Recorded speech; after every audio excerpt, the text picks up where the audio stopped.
Life Audio. I want to make it clear, like, this isn't a story of struggle. This isn't a story of pain or hardship or depression or anxiety or abuse or neglect. You're going to find all of those elements in the story. Mm-hmm. But really what this is a story about is overcoming it all. Welcome to episode 31 of the Get Your Brave On podcast with my good friend, Sarah Beth. She is my personal trainer. She's my nutritionist. She is my mindset coach. She's the reason why I can do what I do for you, my Get Your Brave On babes. She's about to share for the very first time her personal story of escaping human trafficking and overcoming abuse and neglect as a child. This is not a tragedy. This is a story about how to not allow yourself to be defined by your past, but to allow your past to define you as a conqueror. This is an extremely special episode, and I can't wait for you to hear the story of Sarah Beth and how she became the mother that she's always needed. You're not a victim. You are a brave warrior. If this podcast makes an impact on you, we'd love for you to share it with a friend. Also, follow it on whatever platform you're listening to so you don't miss the next episode. This is a 2-part, maybe even a 3-part series. And then please let us know what you think by leaving a review, and we'll shout you out in the next episode. Do you sometimes crawl into bed at night, but you can't sleep because you can't turn your brain off? Yeah, me too. Here's what I do. I open up the Abide Sleep Prayer and Meditation app, and I listen to something that feeds my soul and gets me closer to God as I fall asleep. As a single mom raising 3 teenagers, life is crazy. I need something to help me relax that's healthy. Abide is it. You can customize the voice that you love. You can find the music that feeds your soul, and you grow closer to God. I know it's going to help you with your mental, physical, and spiritual health. So I got you a great deal. Check out the special offer. When you subscribe to Abide, you can get 25% off the first year when you sign up for the premium subscription. Only if you text this promo code BRAVE to 22433. So download the Abide Sleep and Prayer Meditation app and text my promo code BRAVE to 22433 and get 25% off. And together we can get our brave on.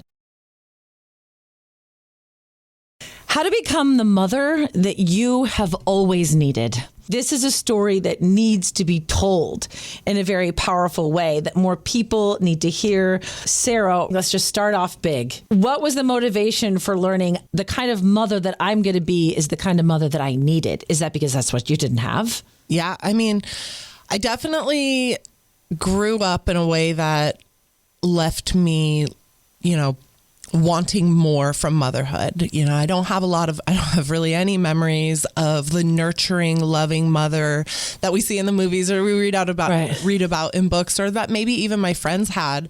I really don't have any of those memories. And my childhood was a struggle and unique in that way. And I knew from a very young age that if I was put on this planet to do one thing, it was to be a mom. Mm-hmm. And I always knew I'd have kids, and I always knew that I would do it differently. And I have. My mom had 5 kids, and she never wanted any. I was craving and needing that loving support and didn't have it. And I remember even as a young child thinking, when I'm a mom, I'm going to do this. I'm generation after generation in this small town that's overrun with drugs and meth and it's very high levels of poverty. And if I had a terrible childhood, my mother had it worse. You can't understand how a mother could possibly treat her children this way, how a mother could possibly show up in this way. But as I've gone through, my own healing journey, what I've really come to realize is she did the best she could. We're all just doing our best. Yeah. I can see now that in her mind, how bad could our childhood really have been, because it wasn't as bad as hers. Oh, that's really interesting. Well, at least you're breaking the cycle. I understand some of that. I'm a 3rd generation single mom. My grandmother, she became a widow in 1955. and raised 4 kids. And then my mother went through a divorce. And then no, I want to break the cycle from my children. The generational curse is what we call it, right? And it really truly is I'm like a 5th generation single mom. and there was a point in my young adult life where I thought to myself, maybe there's like some sort of cosmic curse on my family. The women in my family, just single motherhood, we're destined for this. And maybe that's likely not true, but the reality is it doesn't have to be, we don't have to be a victim to that circumstance, and maybe I am a single mom, and maybe my mom was before me and her mom before that, but we get to break the generational curse that allowed that single parent struggle to define us. I mean, I wouldn't change it for the world. Help us understand maybe what are some of the poignant moments in your childhood that said, I don't want to be that kind of mother. Yeah. I want to be something different. Yeah. I think that the answer to that question really goes with just kind of outlining some pieces of the story and giving you a picture of really how I grew up so you can see. But before I do that, I want to make it clear, this isn't a story of struggle. This isn't a story of pain or hardship or depression or anxiety or abuse or neglect. You're going to find all of those elements in the story. Mm-hmm. But really what this is a story about is overcoming it all, is not being a victim to that circumstance. And even, before I start, I'll say, even as a young child, while I was going in these moments as a child going through this, never did I feel sorry for myself. Never did I feel like this isn't fair or why me or any of those things. It didn't even occur to me to feel that way because it was just life. And it didn't occur to me that this wasn't how everybody's life was. It was you thought it was normal. I thought it was very normal. And that saved me in a way because, when we allow ourselves to become a victim to the circumstance, it really defines us and it controls us. And every action we take, we're taking as a victim and allowing our circumstance or the people in it to be that villain. Struggle is relative. It's relative. We all go through it in one way or another. I don't know a single person who doesn't have a story from their childhood that defined a way that they interact in the world today or use on the flip end, use as a crutch. And the reality is we all go through something. And my story that I'm about to go through, it's not any worse than yours. For me, it feels bad because it's mine, and so pain and struggle is relative. And I think that that's a really important, this isn't a struggle competition, right? I like that. It's like it's not about comparing our stories. This is about inspiring you to overcome whatever your story is, because that's what I think bravery is. That's why I talk about bravery, because it's not that we're not scared. It's moving forward while we're experiencing fear. And it's about understanding that this is not the thing that defines you. How am I going to overcome? How am I going to use this thing to propel me forward and make me a better person? That's why I always say, get your brave on. It's a decision. It's a choice. It's an action. It's like a favorite outfit. I love that. I'm going to put my brave on today.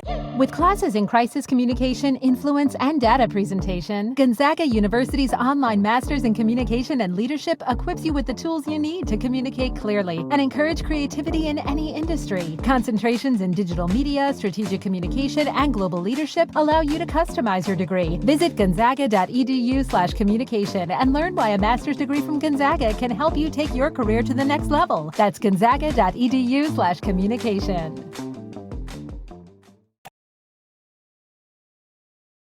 How did you have to put your brave on through your childhood? I am the second to the oldest of 5 girls. And my mom had my oldest sister when she was 17. Oh. So she was a teenage mom and, a teenager to a mom who was definitely not a mom. I think that it really started when my parents got divorced. My dad was truly I mean, he died when I was 14, but he was truly my hero. We unfortunately grew up in a time where he lived 4 hours away, and it's not like we had cell phones or text messaging or anything like that. So it's this way that like you can't really see what's happening. And so you live in this way of denial of like, you don't want to believe that your kids are living this life, but they are. And so it's been only summers with him, but they got divorced when I was 3. And my mom, by the time I was 6, my mom had my youngest 2 sisters. Okay. So there were 5 of us. And as I mentioned already, she didn't want to be a mom, and she was young, and neglect is what comes. Okay. And so my mom would leave for days and weeks at a time. And we lived in this little tiny trailer in the middle of nowhere, California. And at 7 years old, me, my older sister, and then the one right under me is only a year younger. So the 3 of us were really responsible for this toddler and an infant, you know, and she would leave. I remember changing diapers and coddling babies in the middle of the night when they had nightmares. How old were you? 7, 8, 9. Those were really between the ages of 7 and 12. That was really, those ages were around, I mean, survival, because we were extremely poor, lived in extreme poverty, extremely neglected. Yeah. We didn't know where our next meal was going to come from. We didn't have hot water. We didn't have insulation or heating and air. And so, you know, it was really about leaning on each other and then maybe this is why I'm like such a woman tribe advocate. Yes, me too. We're leaning on each other as very young children to survive. And really, I mean, it turns out survival is an instinct. And when you need it and you need to tap into it, we all have it. Mm-hmm.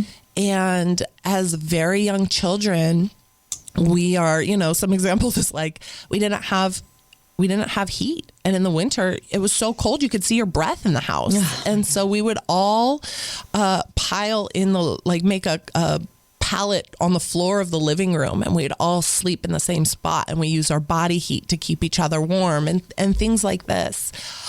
And so I remember like in these moments, taking care of these babies and figuring out how we're going to eat and how we're going to get to school. And it was the craving of just somebody to love and somebody who loved us. And that was probably the very first thing that comes to mind when you say, what are some of the key memories? It was this through line through my entire childhood of the absence of love. And I was very aware of the absence of love. And I mean, as a young child, like that's all I ever wanted was to be seen, to be heard, to be for somebody to care. And I don't have any memories of feeling like that was ever satiated or fulfilled. So you were in this cycle of neglect. Yes. Your mom would leave, and then you became mom to your younger siblings. Yeah. How long did this cycle continue, and what was the next level when you became a teenager? Yeah. Like things must have changed. So, you know, it's interesting how things change.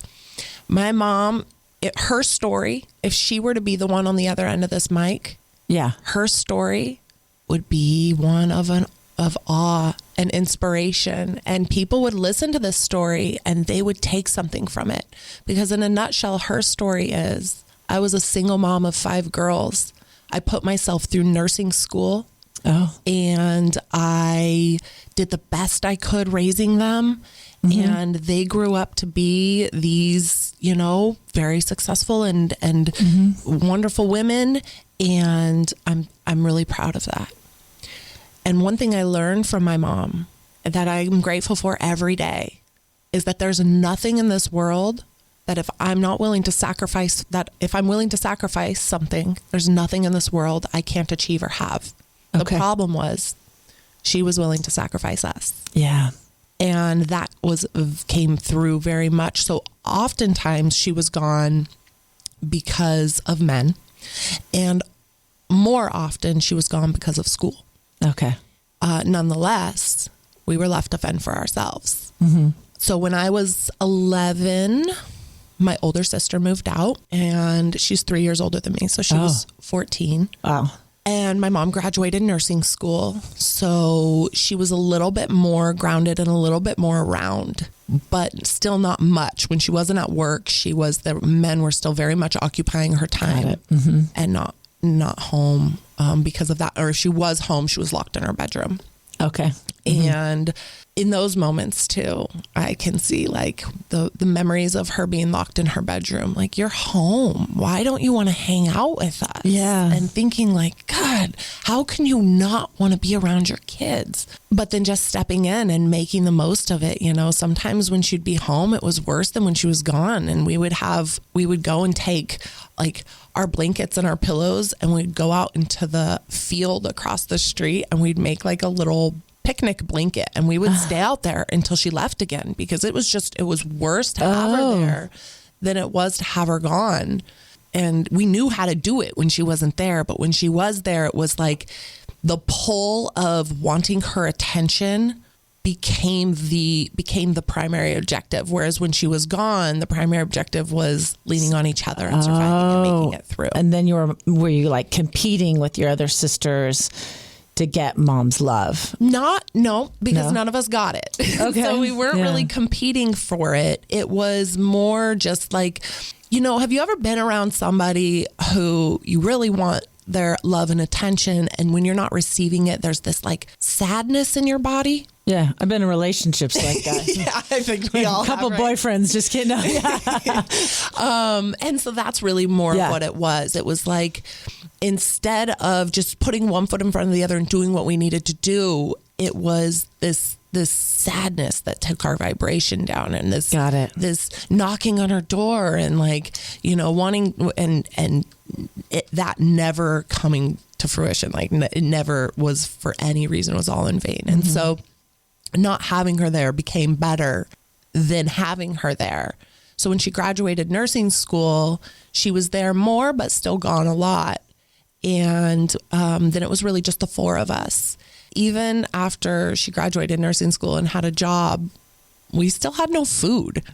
Wow, that's crazy. Yeah. We still had no food. We had, I guess, more, you know, I will say this. I am a professional at walking into a kitchen with the bare minimum groceries and making like a gourmet meal. Wow. I have experience here. Overcoming. We're focused on overcoming. Yeah. Okay. Yeah. And so she struggled with eating disorders and whatnot. So she didn't really keep food in the house. And as I got older, the resentment started setting in. You know, as a young kid, you don't really even realize this isn't how it's supposed to be. But as I got older, 11, 12, I got really sick when I was 12, 13, 14. I start seeing like, no, why? This isn't how it's supposed to be. And the anger starts setting in, and the resentment starts setting in. And then when she's home, and in the rare occasions where she tries to mother after being gone for my entire life, it's really like laughable. Like, why would I listen to you? Why would I listen to you? I've just been doing this on my own for 10 years. Why am I listening to you now? And so we had a really, really challenged relationship. So if I ever wanted her love as a child, I pretended to not want it as a prepubescent teen. Did you compare yourself to like other friends at school? And did it dawn on you when you see your friends and their relationships with their parents? And you're like, wait a second. Yeah, absolutely. That must have been hard. Absolutely. Especially, you know, I have one friend that comes to mind specifically. She was my best friend growing up in high school, and her mom also had like 5 or 6 kids, and they were also lived in extreme poverty. And when I'd go to her house, they always had food. Everybody was happy. They loved each other so much. Her mom was like her best friend. Yeah. And that example was one of the key moments. That woman, her name was Nancy. That woman showed me for the first time what it would look like if you just had a mom who was your best friend. Yeah. And I knew at the young child, a prepubescent teen, like, when I'm a mom, she will be my best friend. Oh, there you go. And there was always these things. When I'm a mom, my kids are going to have dinner every night. They're going to have the best lunches. They're going to be so clean, and I would just think of these things. I got to see Nancy just put on the super mom cape. And, my mom, one of the other things that my mom was really, really good at was manipulating people. And she is incredibly likable and had this way of just, no matter what she said, she had people just eating out of the palm of her hand. And as a kid, I'm watching this like, what is happening? How are you not seeing through this, And she is just a professional liar and a professional manipulator. And you'd see that come through so strongly in her relationships professionally, in her relationships with the people at school. And it blew my mind. And so comparing my best friend's mom, Nancy, to my mom, I'm like, she doesn't have to lie at all. And she's this incredible mom. And my mom's telling all of these lies and she is just gone. And so I spent a lot of time at that house. She was like my second mom. I'm glad you had that. Yeah. She was like my second mom. And then, so did you leave the household at an early age then as a teenager? Yeah. Like your sister? Yes. I left at 14 as well. Oh. And so 14 or 15. Like, how does that work when your mom's not fully engaged? It's not like, like we think on raising our daughters, we have daughters about the same age, that we're like going to pack them up and take them to college and help them move into their dorm room. Like, I'm guessing that wasn't the situation. Definitely not. Was it just like, I'm not going to stay here anymore? And did your mom know? Yeah. So when I was 14, my dad died. Oh, that's right. And that changed me. It changed me majorly. Like, I went from kind of tolerating my mother and just kind of rolling my eyes at her little things that she'd do to hating her. Okay. And I blamed her a lot for the lost time I had with him.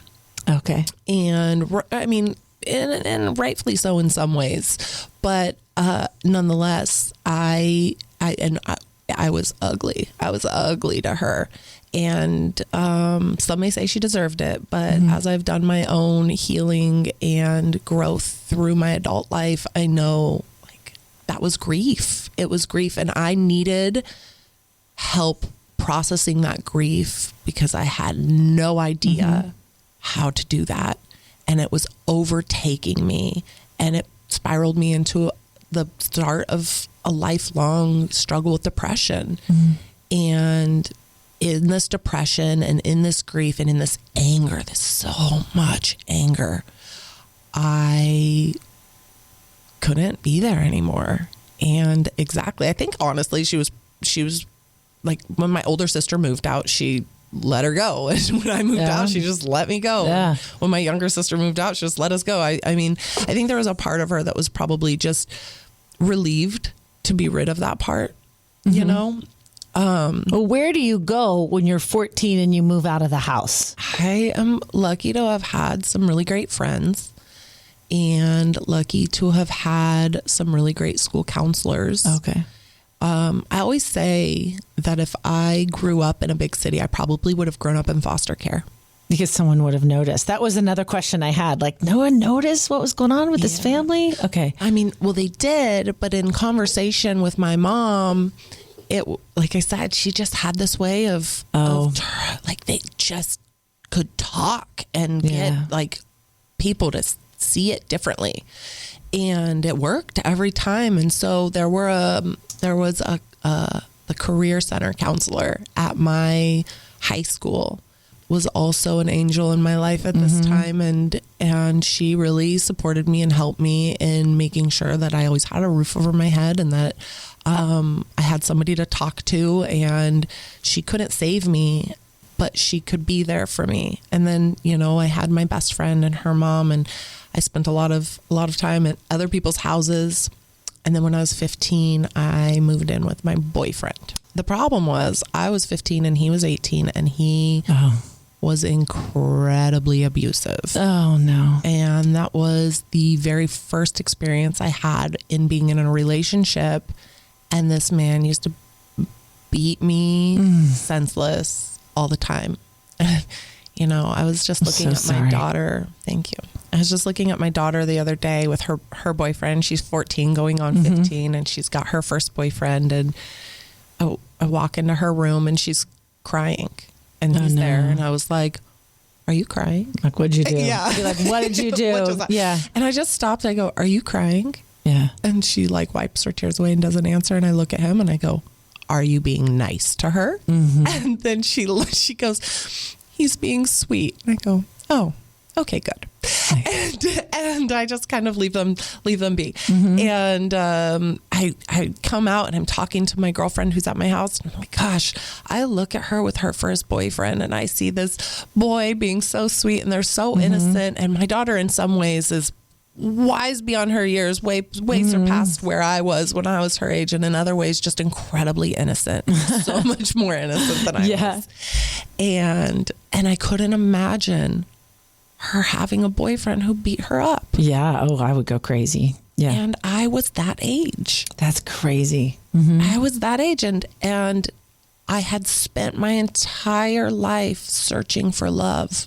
Just wanting to be loved, just wanting to be seen, literally wanting to be physically held. Oh, yeah.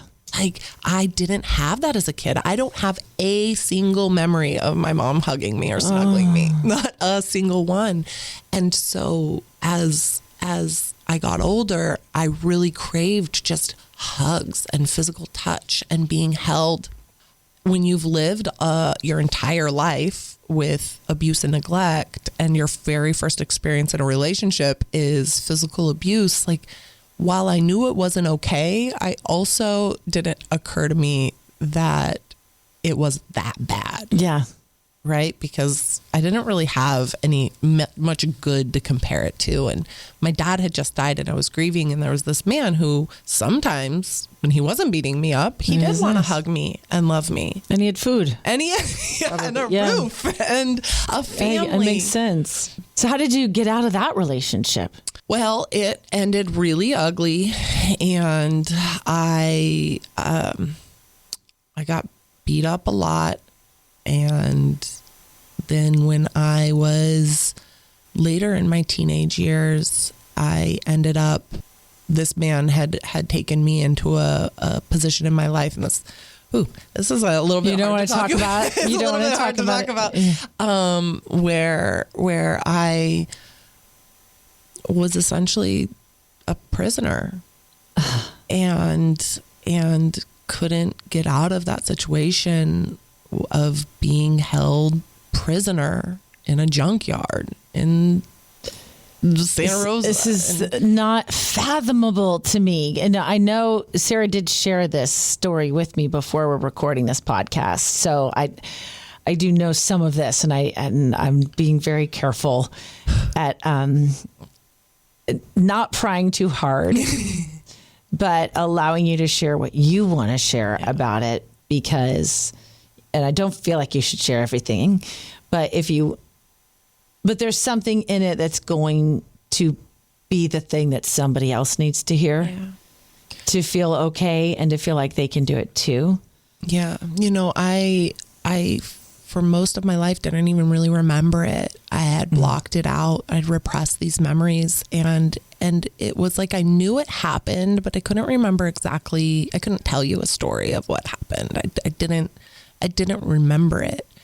And then last year I took a shadow work course with an amazing coach, Amber Valdez. And she does a lot of spiritual healing.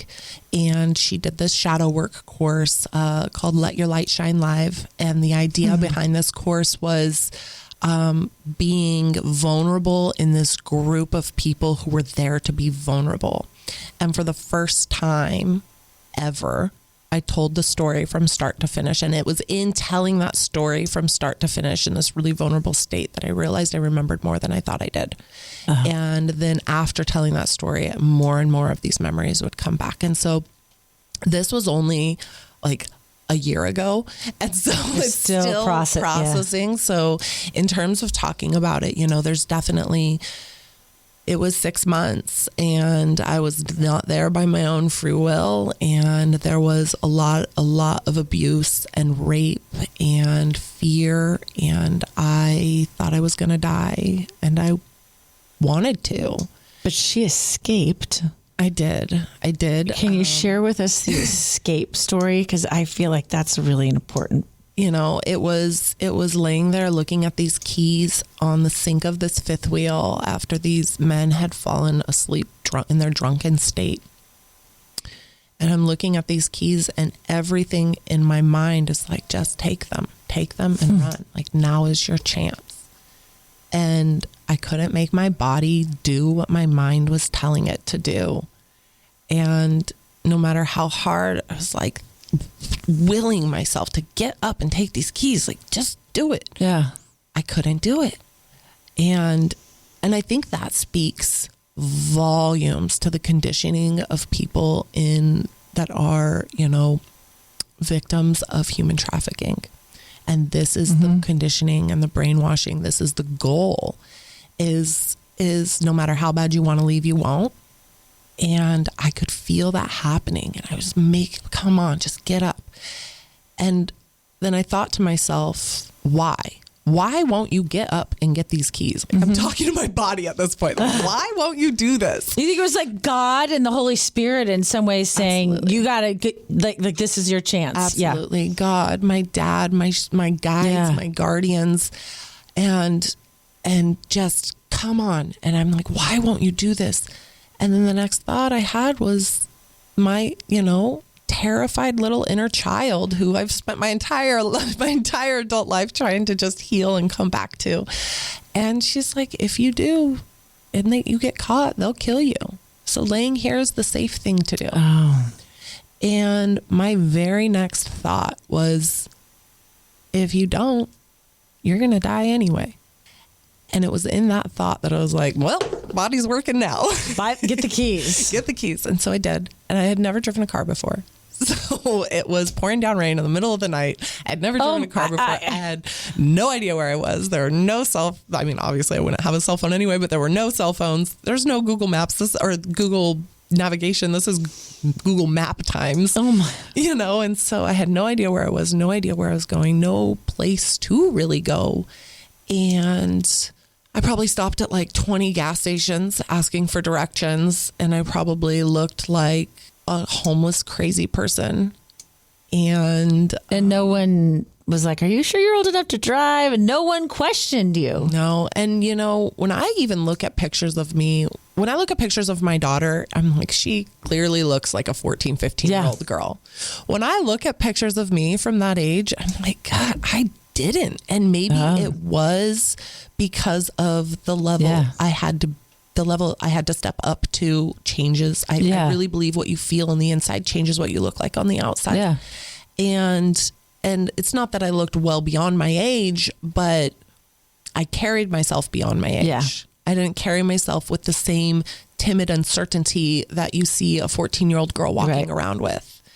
And so nobody really, I just looked like a crazy homeless person. So you're asking for directions, and where are you going? I am trying to get back to my hometown. Okay. Don't really have anywhere to go there, but it's the only place I know and the only place I know people.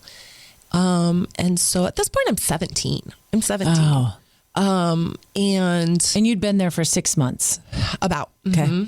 I give or take, but about, and I make it. First time ever driving a car, pouring down rain, middle of the night. I'm driving over. If you've never driven over Mount St. Helena, it is like the windiest, twistiest, turniest, darkest mountain you could possibly drive over. Oh my gosh. And were you driving fast? I mean, maybe you don't remember. Yeah, I mean, I couldn't tell you. I couldn't tell you the speed I was driving. I know that I could just tell you what it felt like to be behind that wheel. And it felt my heart was going to beat out of my chest. Yeah. And I talked to my dad the entire time. Oh. And that was like, just get me through this. Just get me through this. It's almost like a prayer to like you're with me. I need you. Help me. If you're ever with me, ever be here with me now. And, I could feel him there, and I could feel the spirit there. I believe and that, I made myself through, I made myself through that, get over that mountain. And when I did, I got back to my hometown.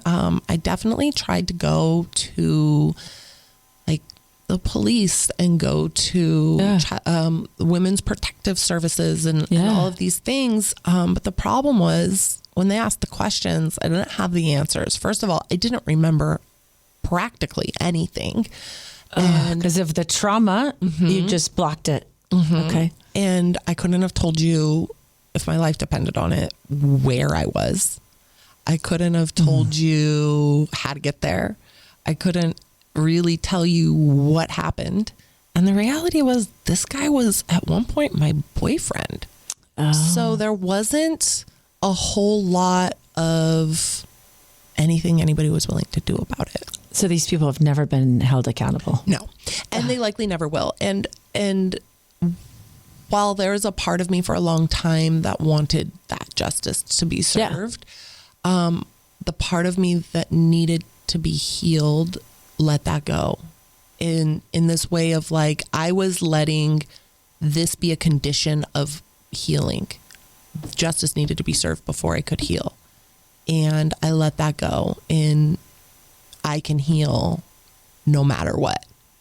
And it wasn't easy. It was terrifying and hard. And about 2 weeks after I got back, which getting back from that, like nobody was looking for me is the thing. Oh like, my God. That's, because I moved out at such a young age. My mom, nobody knew you were kidnapped. I mean, and nobody was looking for me. I missed all of senior year, and was incredibly depressed. Like, I've struggled with depression all through my 20s, all the way from the time my dad died, all the way in through my 20s. And it just felt like thing after thing after thing that fed it.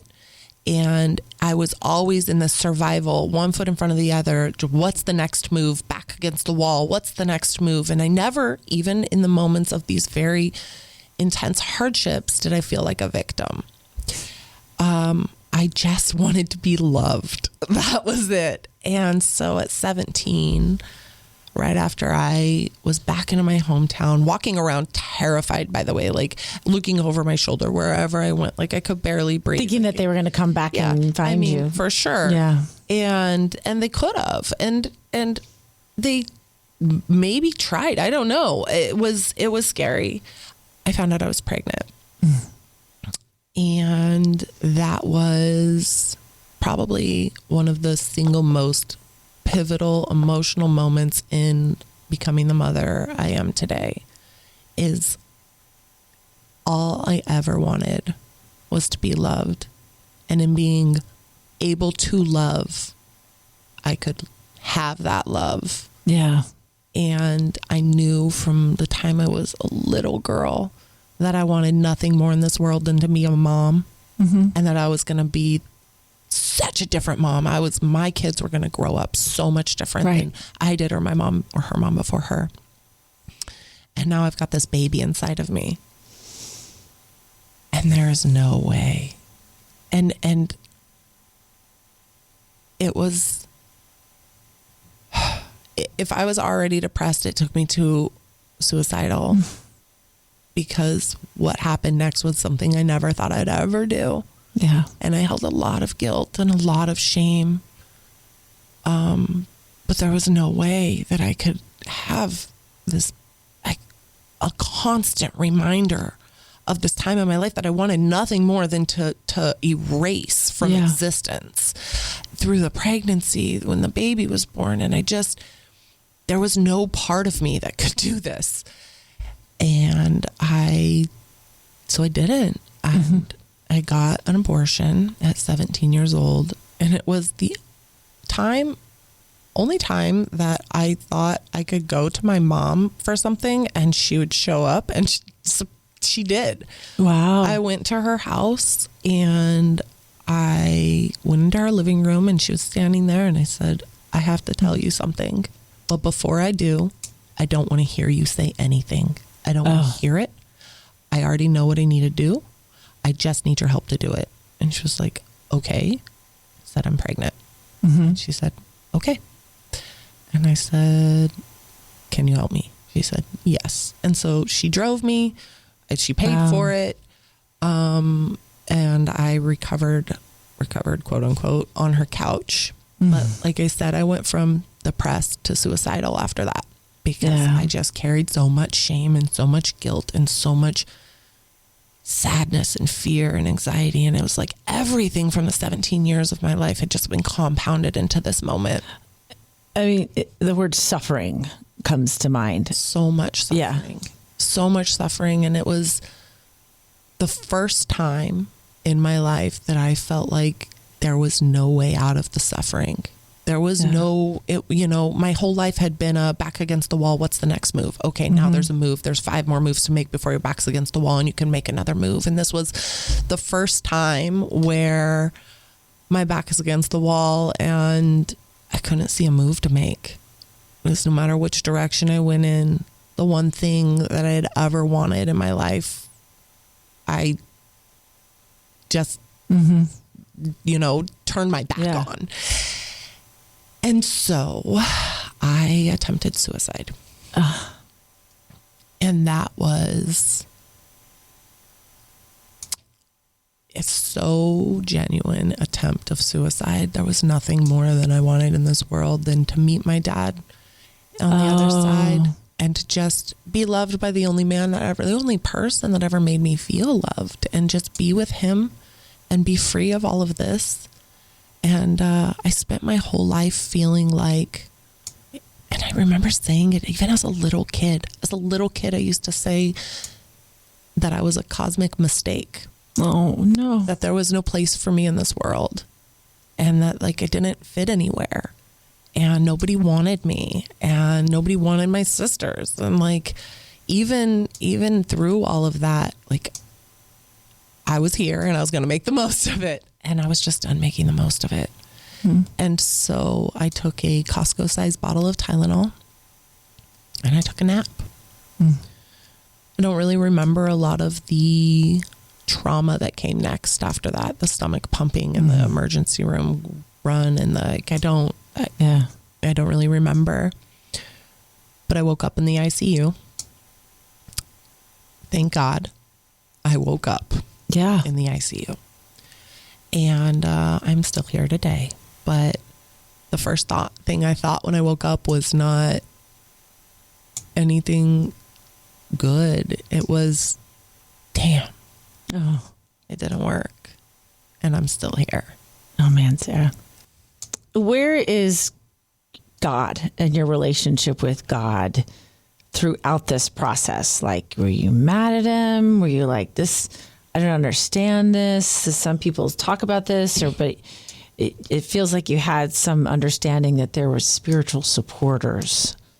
I grew to understand that. So when I was 9, so I didn't grow up in church or being taught God or being taught how to connect to God or even that there was any spiritual support. It was just survival. And then when I was about 9, we lived next door to a church. And this church twice a week would have dinner. And the patrons of the church would come and they would come together and they would have dinner at this church. well, we are starving children. And so dinner sounded really nice. And when we would go to just partake in the food part of this church, we would time and time again get turned away. And that was my first experience with religion. I was thinking they were going to take you in. No, they turned you away. Been a much better story. But what it did to my very young, very impressionable mind was say, well, if this is God, I don't want it. Mm-hmm. And so I held on to that. And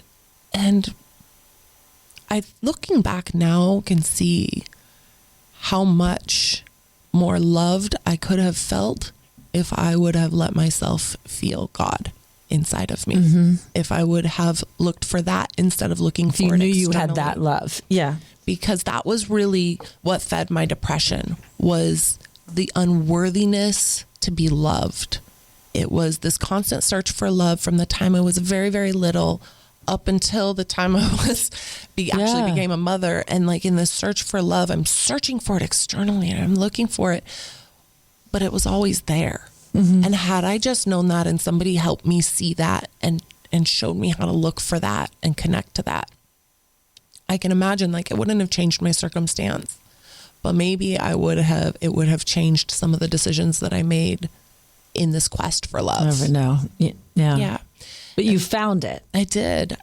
And it wasn't until after I became a mom. And I don't know if we have time, but the story of how I became a mom. So when I had my daughter, I saw angels. And in that moment, I felt God. I heard God. I saw angels. And it was the first really mystical experience, is the word I'll use to describe it, that I've ever had. Mm-hmm. And it changed everything. When she was born, when I was in labor with her, the doctors asked me, they said, if she comes out, the way they phrased the question in hindsight is interesting. They said, when she comes out, do you want us to put her on your chest? And I was like, absolutely, I do. Yeah. And they said to me in reply to that, okay, as long as everything's okay, we will. Oh. And so then I give birth to my daughter, who came in this world fast and furious, that one did. And they didn't put her on my chest. They took her away and she was silent. There was no baby crying, and they took her away and they didn't put her on my chest. I remember my ex-husband, he was at my head like, are you okay? And I'm like, go to that baby and do not leave her side. Yeah. And so he rushes over and it's silent. Like you could hear a pin drop in that delivery room. And then all of a sudden you hear her cry. And when she started crying, the entire room filled with light. Like it looked like the sun was rising in the room. The entire room filled with light, and my whole body felt more love than I have ever experienced and could ever. It's then or since. It was like this vibrational, unequivocal just love, and it was flooded in me, and the room was lit up. And I'm just looking at everybody. I'm like, are you guys seeing this? Are you seeing this? I'm like, nobody knows what the hell I'm talking about. Hi. Yeah. And they put that little girl in my arms, and I'm looking at her, and it's bright, and I can see these silhouettes of I can see it. They're angels. And I would also like to state that I was not on any kind of painkillers or drugs when I gave birth. It was a natural birth. Okay, yes. And when I held her, it was a thought that came in the form of a voice that was not mine and said, this child will change the world. Everything in me knew that was true. And in that moment, I knew I would never take my own life. I knew that when I left this earth, when I left this planet, it would not be by my own hands. And that my life from then on would be about healing and loving this little girl and being the best version of myself so that I could be there for her. It was in this moment of becoming a mother that I knew, all right, you've been thinking about this your whole life. And if you're truly going to be the mother that this child needs, then you have to figure out how to be in this world and how to be good for yourself and how to heal and how to talk about this and how to move through it and how to make sure that it doesn't define you. Because if it defines you, if your childhood, I was 20 years old when I had her. Wow. And then so if your childhood defines you, these are my thoughts, and you are a victim to that childhood, to those experiences for these first 20 years of your life, she's going to grow up no different than you did. It'll be different but the same, just like it was different but the same with my mom and hers. How do you become a better version of yourself? How do you put yourself first? How do you open your heart to spirit? How do you, and that has been my primary, I put everything through that lens my whole life, or my whole adult life. And that's how you became the mother that you are. So obviously there's going to be a part 2. Sarah Beth, the Willful Warrior, inspiring you to become the mother that you always needed to be there for your children. Sarah Beth is my personal coach. She trains me with physical training. She gives me nutrition. She's helping me get into the best shape of my life, mentally and physically. And she can do the same for you. Check her out, willfulwarrior.com. Sign up. She's offering you, my brave babes, a free meditation to help you just get your mindset on good things. I listen to it on a regular basis. You're going to love it. Check it out and download it. She's the best. willfulwarrior.com. And if you want to go even more and you want to create the life that you've always dreamed of, and you want to figure out how can you become that mother that you always needed and that you want to be for your kids, download my free Brave Life Planner.